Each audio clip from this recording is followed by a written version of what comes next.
So welcome, this is the Dolby Soho office, and this is a Dolby Atmos and Dolby Vision screening room. Some of them you have been here before because I've seen some familiar faces. So obviously no introduction is necessary here for Ian, but I'm also joined here by Bruce Soord, who is, outside of leading his own band, the Pineapple Thief, he's a prolific producer and engineer, and more recently began working in Dolby Atmos after installing it into his studio a couple of years ago. My name is Miles Clark. I'm the senior music engineer here at Dolby UK for the last 2.5 years, following many years in London recording studios. So before we get started, some of you will know what Dolby Atmos is, some of you may not. It's an immersive music format where the music comes from all around you. And what sets it apart from previous things that we've had in the past is that it's a sort of scalable thing. So you're mixing it for a particular space, and it doesn't matter. You're not beholden to the amount of speakers that you have around you. So this will work on headphones, smart speakers, sound bars, home theatres, and there are even cars driving around now with Dolby Atmos systems in them. And then it'll scale up to a room like this, which has 34 speakers, I believe. So that's sort of the great thing about this, where as opposed to other formats that we've had before, you've had to buy a specific disc to work with a specific type of channel set or whatever. The whole point here is that it's kind of convenient across all levels. I want to start by asking these guys a few questions, and then we'll open it up to the floor afterwards. So Ian, following the Zealot Gene album released last year, this is the shortest gap between Jethro Tull albums since 1980. That suggests significant enthusiasm. What was the inspiration for RökFlöte, and how did it come about? Is there an overall concept? I have to say, and I was just saying this to Jacko earlier, that I'm doing a lot of promo interviews at the moment. Every single one that I do, without exception, the first question is exactly that one. Sorry. And so I can go on autopilot here. Basically, you have to remember that the Zealot Gene was begun back in 2017, and we recorded 7 backing tracks, I think later in that year. But then the pressure of touring, and then COVID came along, so I didn't actually get to finish the record until 2021. And of course it was released in early in 2022. So there was really quite a long gap. You also have to remember that back in 2012 there was Thick as a Brick 2, and 2014 there was Homo Eroticus, and then the Jethro Tull String Quartet album, and then endless box sets and other things to work on, and a couple of books and stuff. So, I mean, I've actually been really, really busy. But in terms of an album released under the Jethro Tull name, the actual release dates have been hot on the heels of that Zealot Gene being finally finished. And so a little over a year later, another album. And theoretically, I'll deliver yet another album in April of next year, for release in October of 2024. And then I'm probably done. I might take up golf or fishing, both of which I've promised I will never, ever do. But I'm kind of an old guy now, so I think when you have the enthusiasm and if the creative urge is still oozing from every pore, you should take advantage of it. Any idea is a good idea. Even if it's not a brilliant idea, an idea, you can turn it into something good. So I don't necessarily wait for inspiration. I go out and look for any kind of old idea, anything that seems interesting, and then see what I can do with it, which might take a few hours or it might take a few weeks. But turning okay ideas into great ideas is what I do.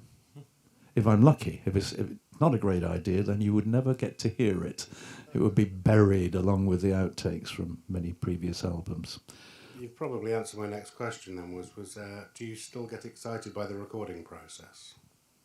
I get excited by the part where we actually get together in the studio to rehearse.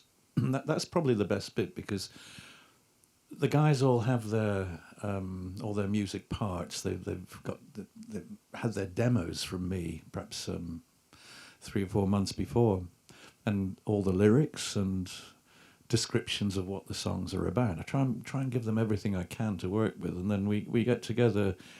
They've done their prep. They've got all the arrangement notes that they've been sent, and we should be able to play through from start to finish every song. But within the next hour or two, we then start to refine it, and they put their own ideas and their thoughts into the final detail of the arrangement. That's really the best bit, because that's when things are happening, and it takes it on to another level from where I left it when I wrote the words and the music and the tunes and the chords and did the arrangements. We get into that bit where it's a band experience. And then the recording is trying to recapture that in that slightly more pressurized, scary 3 hours that you allocate, or I allocate, to getting a backing track nailed. And then maybe, there's a solo to overdub, and some cases with the new album, the original vocals and some of the flute, some of that stuff made it to the final mix, and other parts of it I redid in the light of thinking I might be able to do it better, but also maybe a little refinement in the melody, or even changing a word or two of lyrics. I can keep going, then you can just tear that up and throw it away. Sounds great to me. He did. Miles actually said when we met upstairs briefly, he said, well, I've got these questions to ask. And he tried to hand me his questions. And I went, no, I don't want to see the questions. Whereas Bruce, on the other hand, being a more organised and diligent chap, he actually did read all the questions. He forced me to look at them. Well, I'm sorry. So you know what the next one is then? The next one is for Ian, which is how did you feel working in Dolby Atmos for the first time? Well, reluctant is a simple word, but Bruce was someone suggested to us as being a person with experience in working in Dolby Atmos, and I thought it's not something I have the energy or the willingness to actually put the hours into, both technically understanding it, but also from the point of view of the hardware, because you do have to spend a bit of money to do the thing properly. And Bruce has at the bottom of his garden a little hobbit-like garden shed, which you walk into, and you sort of stoop in and go through this garden shed door, wooden door, and suddenly inside is this huge, wonderful studio with all the speakers and everything in his garden shed, which is brilliant. But that's what Bruce does, and I couldn't possibly work in a garden shed. Well, I mean, so Bruce and I met a couple of years ago, didn't we, I suppose? And that's when you were looking to get your studio up and running with Atmos. We've only seen each other once, I think, since. So how have you been finding it? And aside from this, what other projects have you been working on, and what have you got planned? Well, obviously, Atmos is just wonderful. It just opens up a whole new world of working, and I've actually worked on quite a few. I've done all the Pineapple Thief. I've gone back and remixed all the Pineapple Thief stuff in Atmos. Did Catatonia, did a Haken who on Inside Out. So yeah, it's been brilliant. I love it. And how did you find the learning curve of getting into it? The mixing wasn't too bad. So having done 5.1 for 10 years now, it was the process of just having a 3D, like when you're working, you have a picture like this and you can pick up your sound and move it around and put it where you want. So technically that bit's not too bad, but it was pretty tough learning how to deliver it, the technical aspects of getting the final mix in the right format that you guys at Dolby have specified. Pretty strict. And so how did you two meet originally? Well, so Ian's son James called me and said, I've heard you do Atmos. He's over there. And I think you just offered to come. I said, do you want to come down and have a listen, didn't I? And you drove down, and that was that. That was the first time we've met. So, yeah, it was... Yeah, I was going to come on the train, as is my wont, because I'm a public transport guy as a rule, but it's actually not a very easy place to get to, and then it's a pretty big hike from the train station to your place. So I was driven home. afterwards. But yes, I visited the garden shed and I visited it again.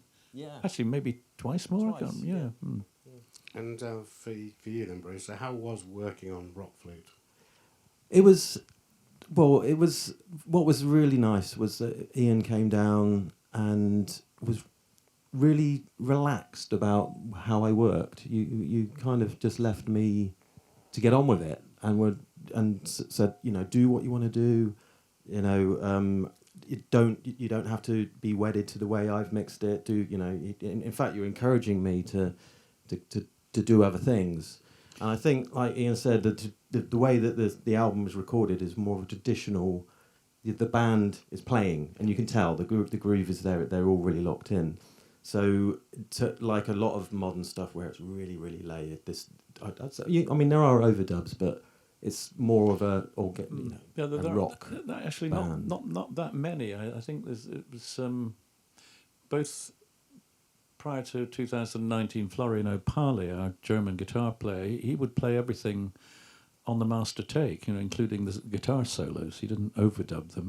That was part of the way we played.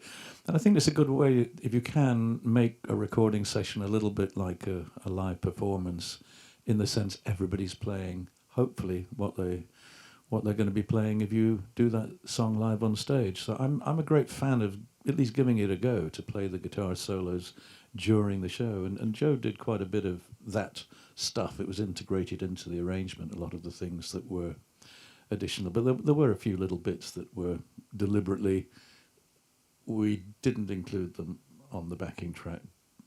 But he recorded them half an hour later, because he knew what he was going to play, even if I didn't.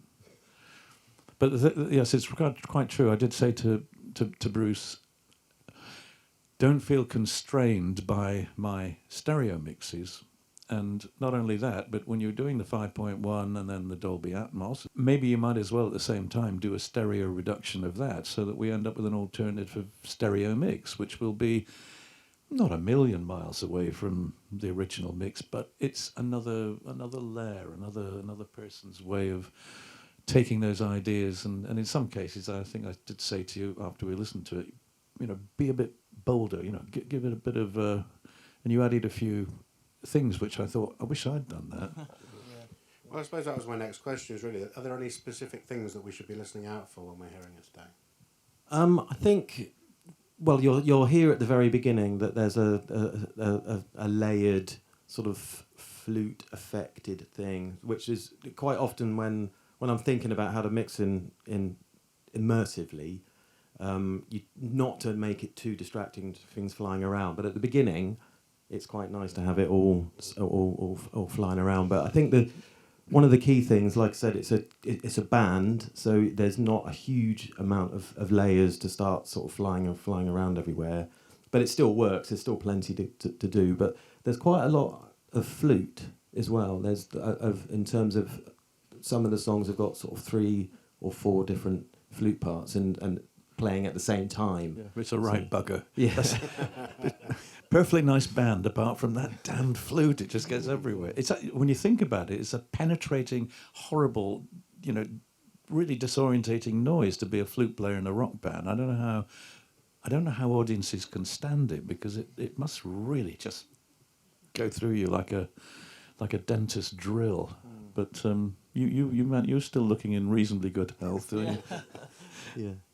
So I suppose one of the questions I wanted to ask is, as both of you, as band leaders, do you feel that you'd set about writing, producing, or recording differently on the basis that you'll be releasing music in an immersive format like Dolby Atmos again? Has it made you think differently about, next time you step into the studio? Well, it would certainly play a little bit in the background of my thinking. But I mean, I'm a bit of an old-fashioned guy. I like words. And I like a tune, and I like a context in terms of musical arrangement.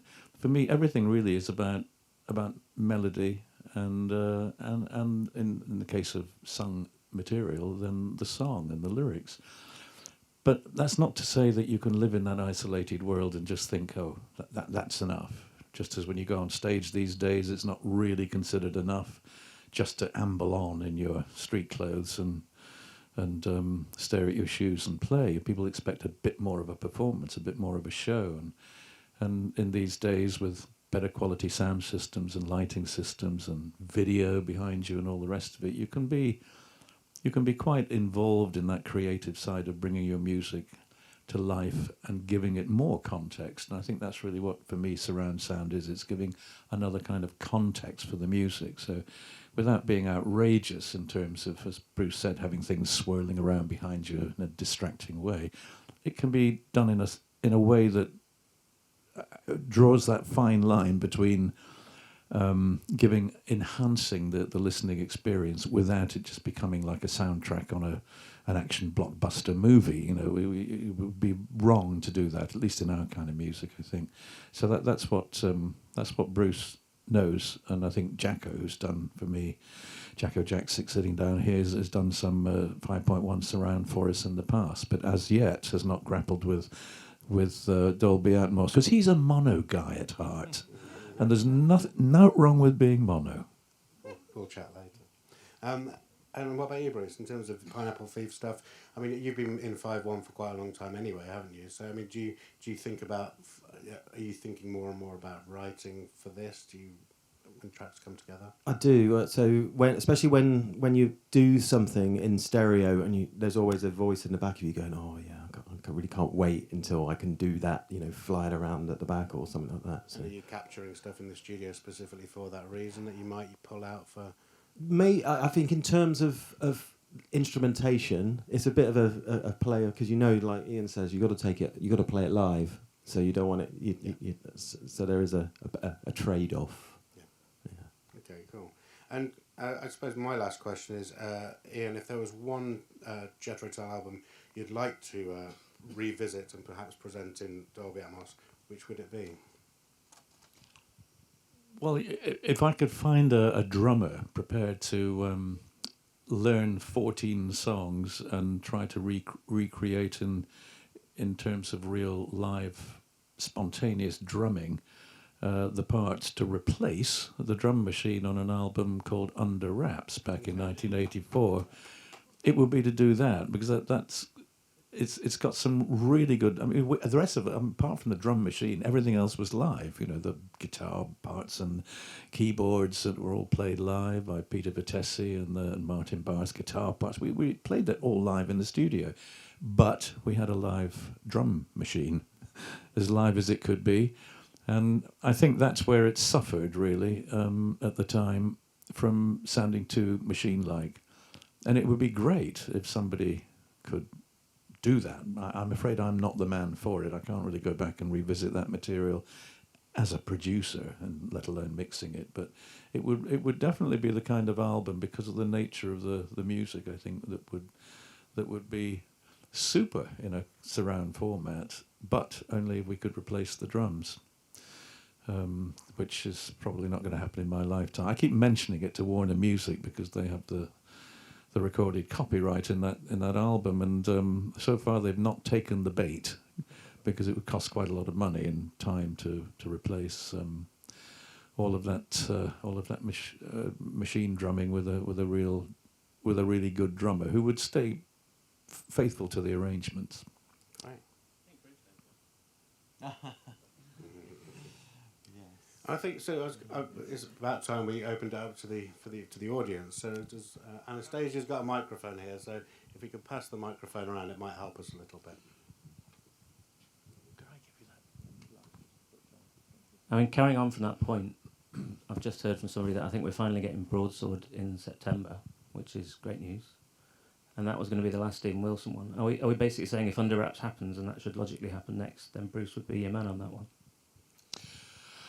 Well, yes, but we're talking different record company, and I don't know what their philosophy would be. But yes, Broadsword, I still have not had an acceptable, let alone rational, explanation from Warner Music as to why it was scheduled for release in July of last year and missed the boat completely.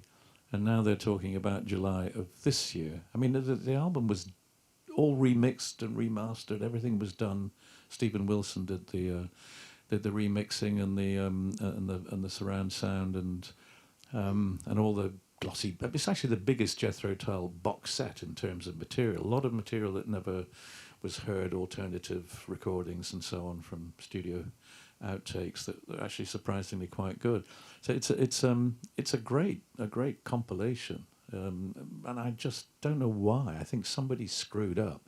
As you're probably aware these days, making records and releasing them isn't as simple as it used to be back in the 70s. You have to. All record companies want to be able to release in a vinyl format because it's a small but tangible part of the market. And being physical sales, there is a profit margin there for the record company and indeed for the artist, as opposed to streaming where nobody makes anything except a few pennies.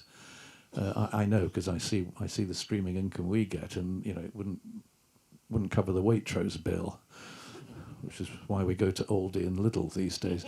But the reality of releasing an album is you've really got to think ahead and be booking into manufacturing. Most record companies are talking maybe a year ahead.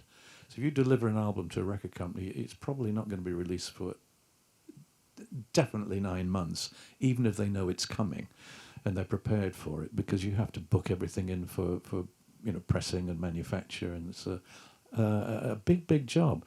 So there is that kind of a delay. If somebody screws up the schedule and doesn't put your album in for book it in the system, then you're stuffed and you have to wait for another year. And I think that's probably what happened, but they don't want to tell me the truth that they cocked it up.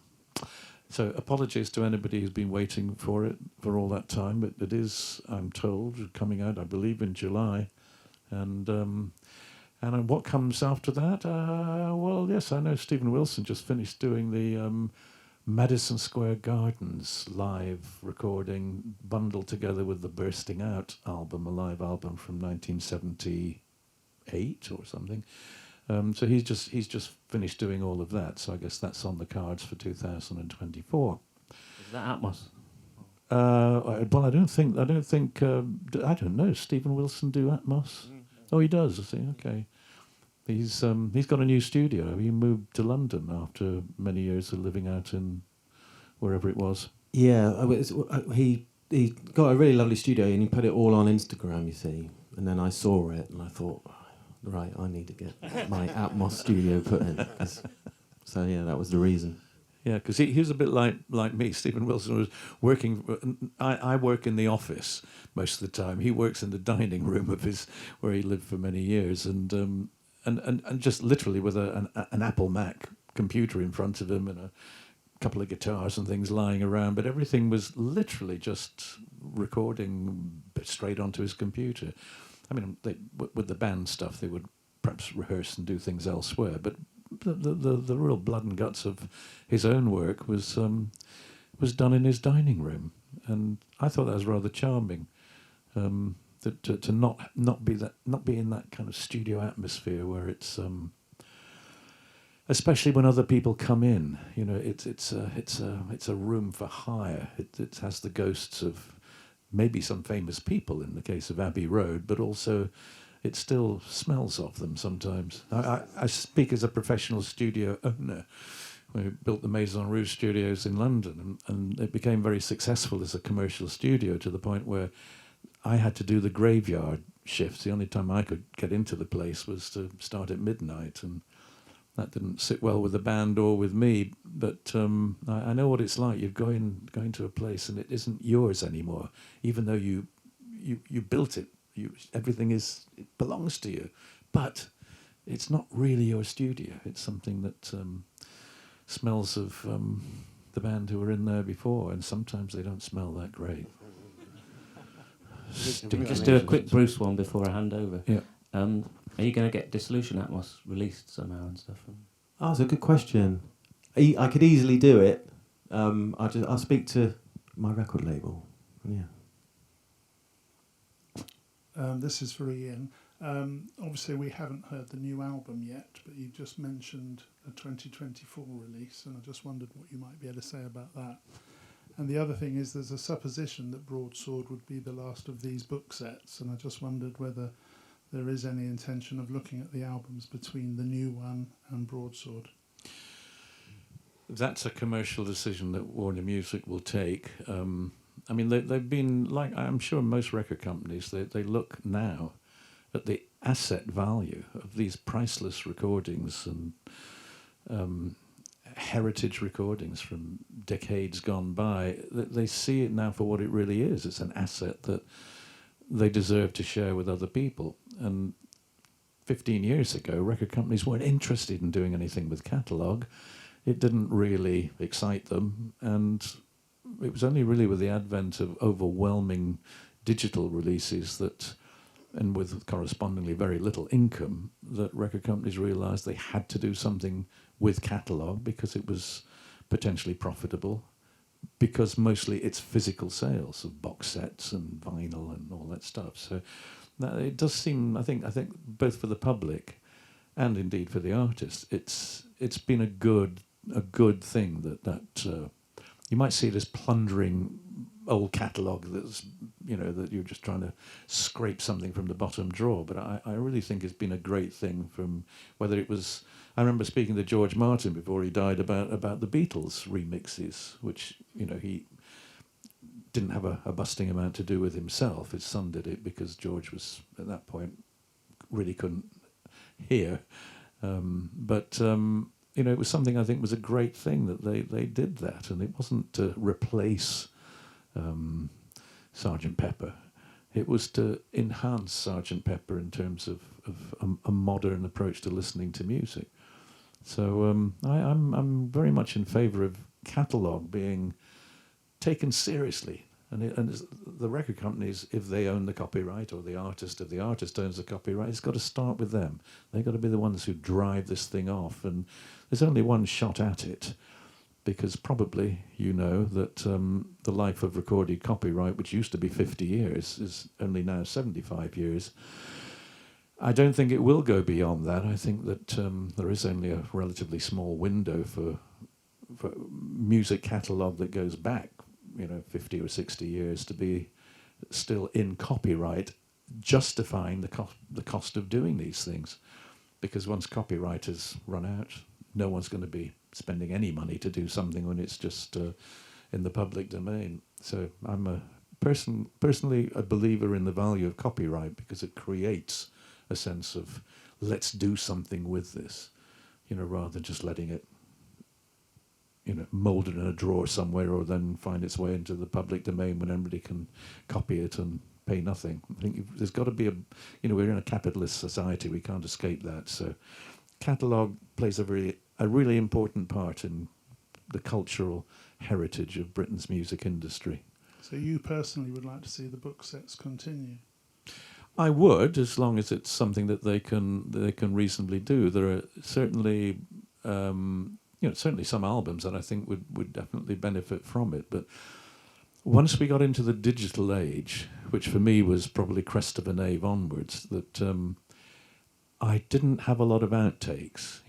I was working in a format where I could build an album up in terms of the specific songs, the arrangements, and there was no stuff left over.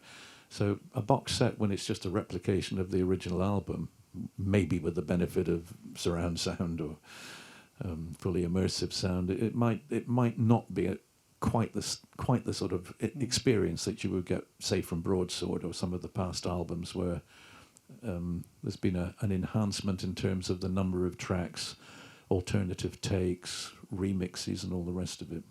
Okay, and can you say anything about next year's release? I could say a lot about it, but I'm not going to. No, no. But when something like that is brewing, it seems to me inherently bad luck to start talking about it. I mean, I don't think I don't actually remember any detailed conversation with Inside Out Sony that we had prior to delivering them the tapes. I mean, perhaps there was an inkling of the feeling of the album, but I never wanted to talk about it to anybody, including the record companies. And the record companies have been great for me all the time. I'm nothing bad to say about any of my relationships with any of the record companies. They always gave me a totally free hand to do what I wanted to do, and whatever I delivered to them, along with the artwork. Sometimes it was they accepted it for what it was and said, okay, that's what you want to do, we'll put this out. And so I like that trust as a mutual trust. And then when I've handed it over, it's up to them to do their professional bit, which is called marketing and promotion. Filthy business, and I try and have as little as possible to do with, except sitting here right now, because that's sort of what I'm doing. But Bruce, tell me a little bit more about the detail of what you were doing. I'm sorry to butt in, but I'm interested in just knowing how, when you first got audio files from me, did I send them on a thumb drive, or did I, whatever it was, it must have been that moment where you plugged this thing in and thought, what's it going to be like? Because you're hearing it all from the first time.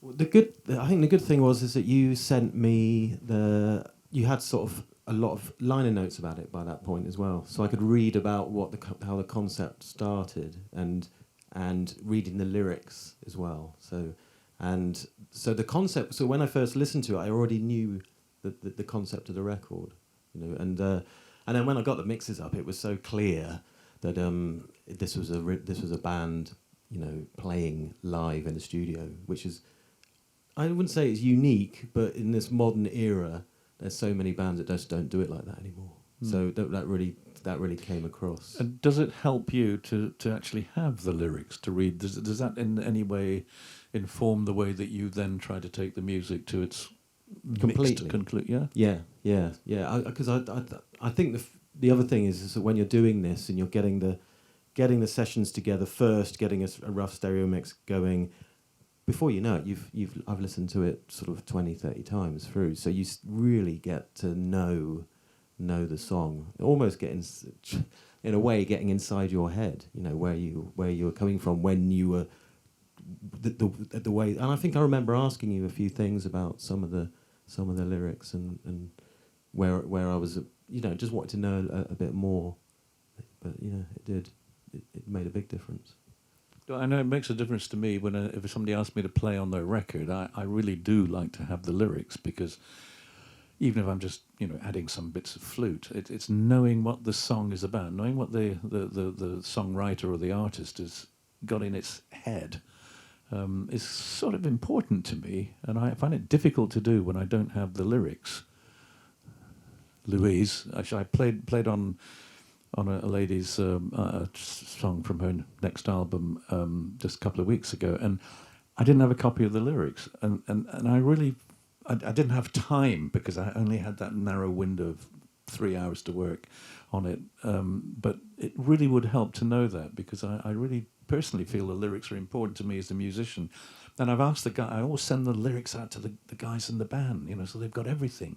And I say to them on day one of rehearsal, okay, everybody, read the lyrics, everything okay? Stony silence, which means they haven't. The buggers, they don't ever read the lyrics.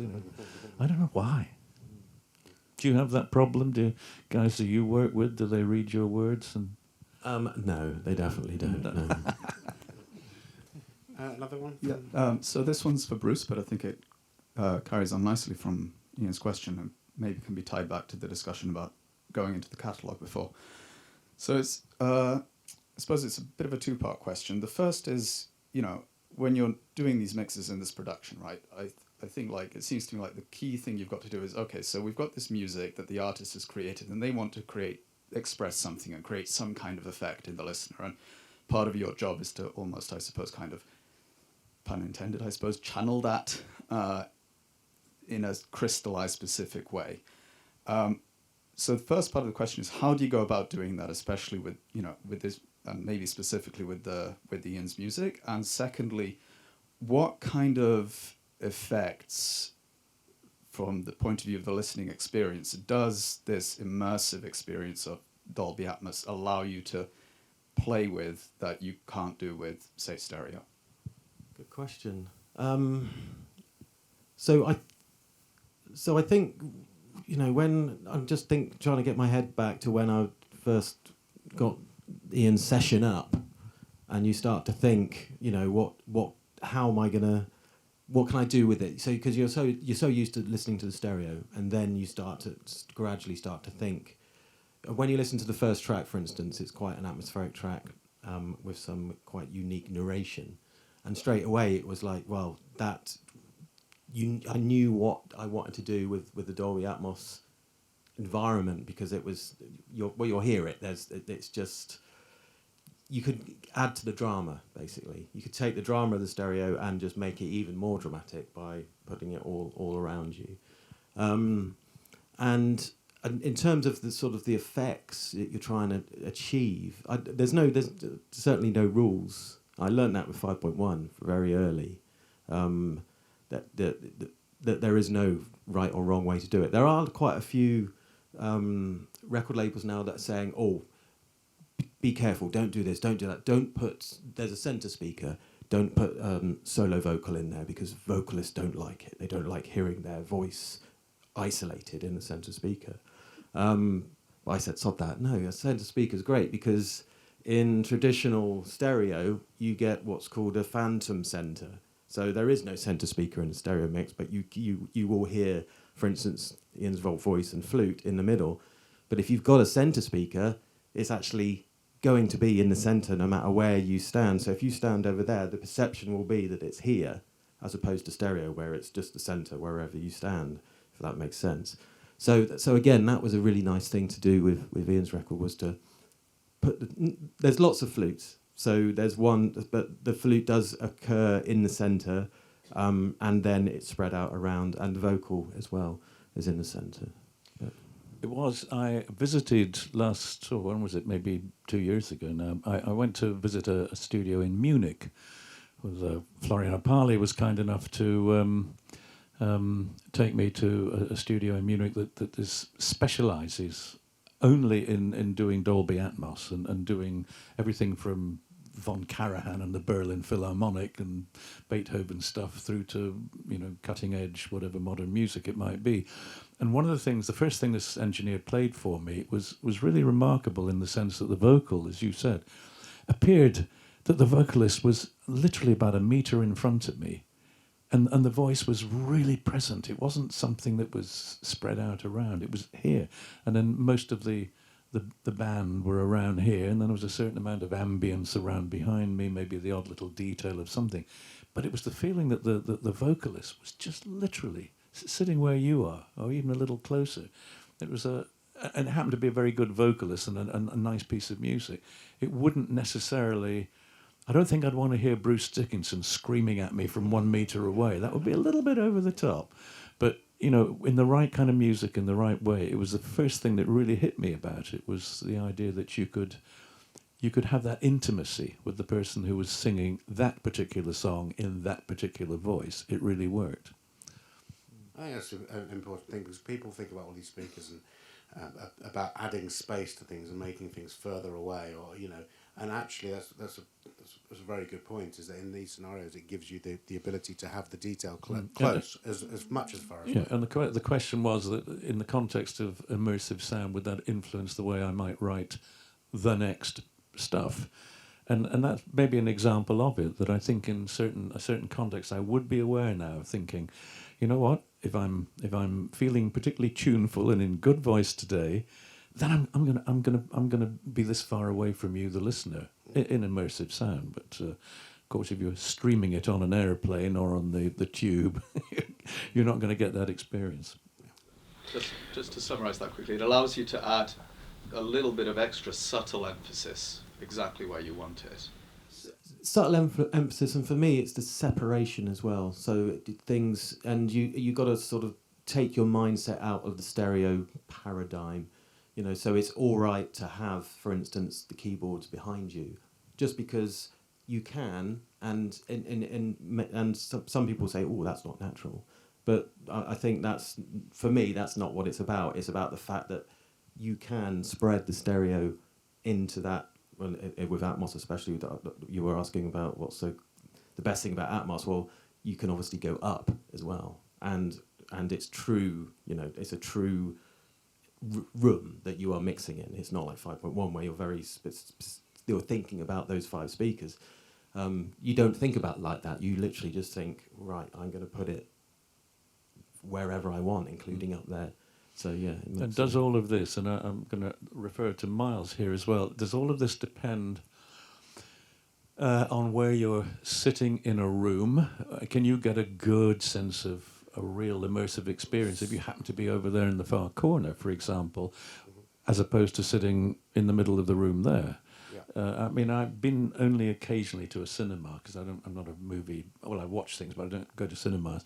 So I'm kind of guessing, but it's probably in this sort of room it will sound pretty good everywhere. But if you had a surround sound, I mean, what effectively is sort of 14.1 surround or whatever in Dolby Atmos terms, that your average living room, there's probably only one place where you're really going to enjoy the music. So when we went And to it's where calibrate your Bruce's- wife's sitting to do the crossword, and she's not going to move over. When we went to calibrate Bruce's studio, there's when we're doing studios, there's a very pinpoint location. It's quite mathematical. Everything's calibrated to sound great where you stick your head all day long. When you come to home theatre systems, the way that the speakers, the way that everything's set, is to spread that sweet spot so it does at least cover a sofa, so that you can, at least two of you can enjoy that. Obviously, like in the cinema, yes, there's a you've got the best seats. The centre of the room is absolutely going to give you probably closest to what that mix engineer kind of envisaged. But in a room like this, the size of it is such that you get a great experience everywhere else. As I was talking about before, we've got cars driving around now with Dolby Atmos in, and we've been sitting around in stereo cars going, well, I'm not in the middle of this. But you just kind of get used to it, and that's what I've found having listened to Atmos in a car, is that it's the same principle, as you kind of get used to going, I'm throwing myself into the middle, but you just kind of get used to it, but you do genuinely, you kind of reprogram your brain to hear that. I love this, the march of technology, that you'll be, a car will have Dolby Atmos surround sound, but it won't have a driver.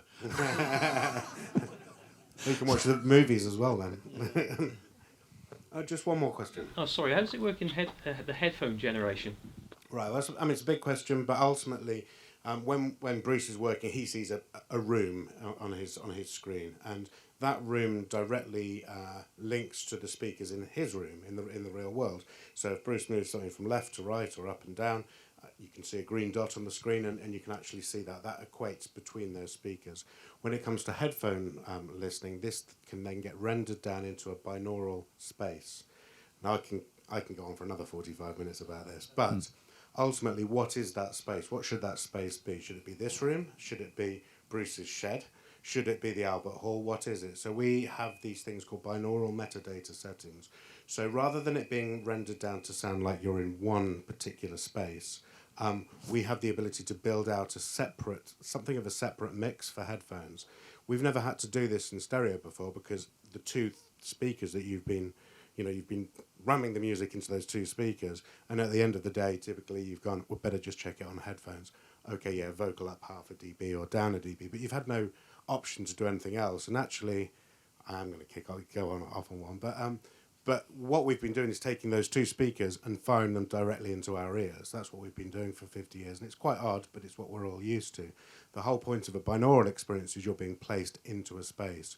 What we've got within the tools, which I won't go into, but we've got the ability to build out a room that could sound precisely like Bruce's own room. It could sound precisely like the Albert Hall, or anything in between, or for different instruments, anything in between. So a nice, dry, closed vocal might be accompanied by an orchestra which is in a much larger space. So that's one of the key parts to this, really, to make sure you've got a good headphone experience. It's different.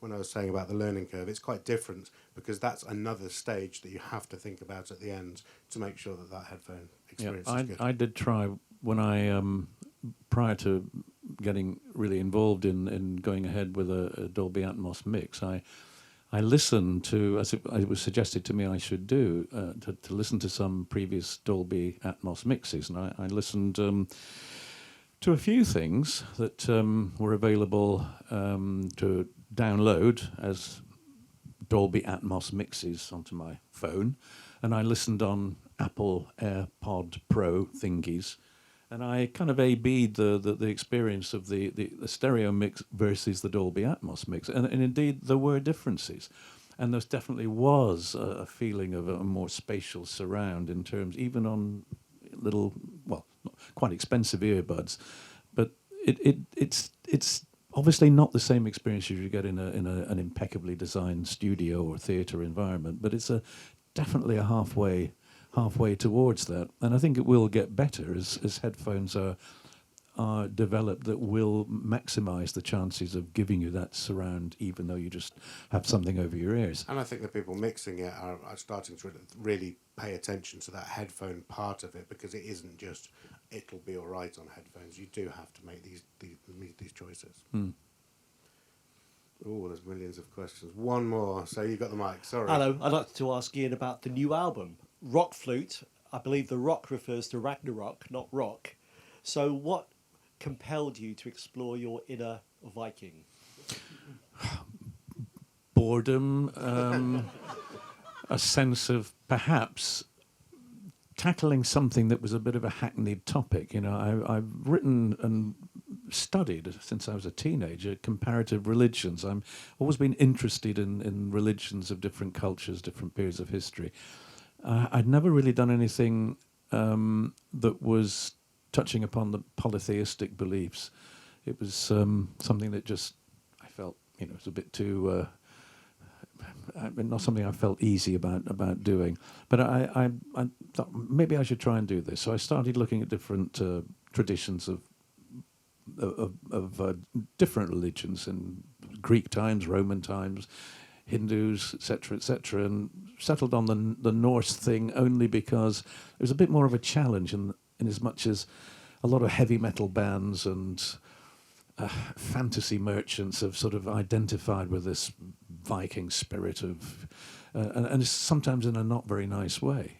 I mean, you know, if Heinrich Himmler was alive today, he probably would have gone to Motorhead concerts or whatever. It's this fascination with something that is rather dark and connected, unfortunately, to extreme right-wing views and perhaps to practices when people are pursuing that paganistic ritual that they find as an alternative is good for dressing up and, you know, role playing and all the rest of it, but it's dangerous stuff. I thought I shouldn't do this. It's not the way I want to. I want to make a record, let alone or a song, let alone a whole album. But then I thought, well, I should try to do this. You know, it's more of a challenge to try and do something that you instinctively take a step back from. I've got to find a way to see if I can make this work. And so I started looking at the roles and the characters of different Norse gods. Not all of them, because there's a lot of them. Not quite as many as in the Hindu religion, but there's quite a lot of them. I thought I'd pick 12, and I'll look at the personalities and characters, because they're all superior humans. They're very much in the Norse gods are essentially superior humans. They all have a shape and a form, and they do things good and bad that we humans do. And then I thought I'll write part of each song will be about the historical perspective of those Norse gods, their roles, their personalities, their characters, and then the last part of each song, the last two stanzas of each song, will be taking those characters and personalities and putting them into the world I know, my own experiences of growing up and living in the world of reality, I think. And it's just interesting when you can find two ways of going into that lyrical content, one that's historical and objective, and the other one is a more personal reading of personality, you know, and role playing. So that's what shaped the album right from the beginning. That was on day one. You know, I wrote all this stuff out. Well, not with a pencil, but on my computer. This is the format. This is what I'm going to try and do. So that's how it came about. And in the same way as January 1st just gone by is when I did the same thing. I thought, right, 1st of January, I'll, you know, write down 12 ideas or whatever, in this case 24 ideas, under a sort of thematic blanket that will remain firmly over everything until I made enough progress to share it with the other guys in the band. But I do like to have an idea. As I say, even if it's not a great idea or it's an idea you're a little bit afraid of, having an idea is a blessing. You know, thank goodness I can still get an idea. And if it's not a great idea, I'll try to turn it into at least a halfway good one. So that's the process for me. and the process clearly that was begun on January the 1st of 2022. I usually say 9 o'clock in the morning because I like to work in the morning, and I slept in a bit. I didn't make a start until it was just gone 10 when I started work on. So I was a bit late that day. But that's the thing, get on with it. Set yourself a challenge. This is the day. This is the hour. I'm going to start. Let's see what happens. You go in with an empty head, a blank sheet of paper, and you wait. Not for inspiration. You just wait for a flicker of something that might turn into a tangible idea. And as long as that keeps happening, then I feel an obligation to carry on and do it. Because for sure, one day, it's not going to happen. I'm going to go in there and nothing will happen. I might not even wake up that morning. It might be all over. So as long as you have these things bubbling away, that creative juice oozing from the pores, as I said right at the beginning, you get on and do it. Don't hang around. Get on and do it. It won't go on forever, for sure. Young man, he said, looking at the young pretender, Bruce, because you just had a landmark birthday not long ago. Yeah, the big 5-0, yes. Yeah, I don't want to talk about it anymore. He thought he was going to get a round of applause there for being an old codger, but if I'm doing what you're doing, kind of an old man, you called yourself earlier, I think. Yeah, sort of. Yeah. That amount of energy and creativity is, I hope so. Before we go to the playback time, because we're going to do that very shortly, I believe, probably already running out, I just want to say thank you to Jack Sick, who's done a lot of work for Jethro Tull and for me on albums over the years, sort of a pre-Bruce, but and to Stephen Wilson, of course, who've worked with me for quite a while, and to Freddie at Sony and Inside Out, the boutique label that Sony own and market and promote for us, and to my son James, who's here, who's been an immeasurable help over the years and big supporter in return for just an occasional takeaway curry and and 50% of the family fortune. But we won't talk about that. Well, perhaps we can have a round of applause for all of those people, and of course to Ian and to Bruce. Thank you so much. Thank you very much. Thank you, Miles.